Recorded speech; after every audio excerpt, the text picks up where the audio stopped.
تفسیر القرآن۔ آج کا سبق سورہ بقرہ آیت نمبر 201 اور 202۔ اعوذ باللہ من الشیطان الرجیم، بسم اللہ الرحمن الرحیم۔ وَمِنْهُمْ مَنْ يَقُولُ رَبَّنَا آتِنَا فِي الدُّنْيَا حَسَنَةً وَفِي الْآخِرَةِ حَسَنَةً وَقِنَا عَذَابَ النَّارِ أُولَئِكَ لَهُمْ نَصِيبٌ مِّمَّا كَسَبُوا وَاللَّهُ سَرِيعُ الْحِسَابِ۔ ترجمہ: اور بعض لوگ ایسے ہیں جو کہتے ہیں کہ اے ہمارے رب، ہم کو دنیا میں بہتری عطا فرمائیے اور آخرت میں بہتری عنایت کیجیے اور ہم کو دوزخ کے عذاب سے بچائیے۔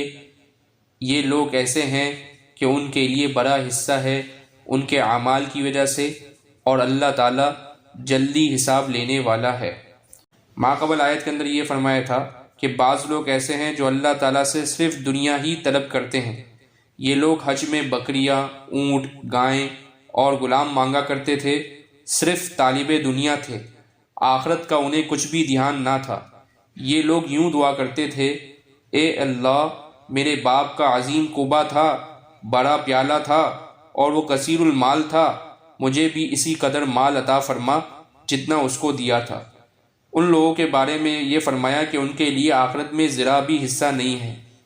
پھر اہل ایمان کی دعا کا تذکرہ فرمایا کہ وہ یوں دعا کرتے تھے: اے ہمارے رب، ہم کو دنیا میں بھی بہتری عطا فرما اور آخرت میں بھی عطا فرما، اور آخرت میں بھی یعنی دنیا میں بھی بہتری عطا فرما اور آخرت میں بھی عطا فرما، اور ہمیں دوزخ کے عذاب سے بچا۔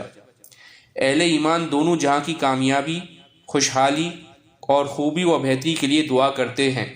وآخر دعوانا ان الحمد للہ رب العالمین۔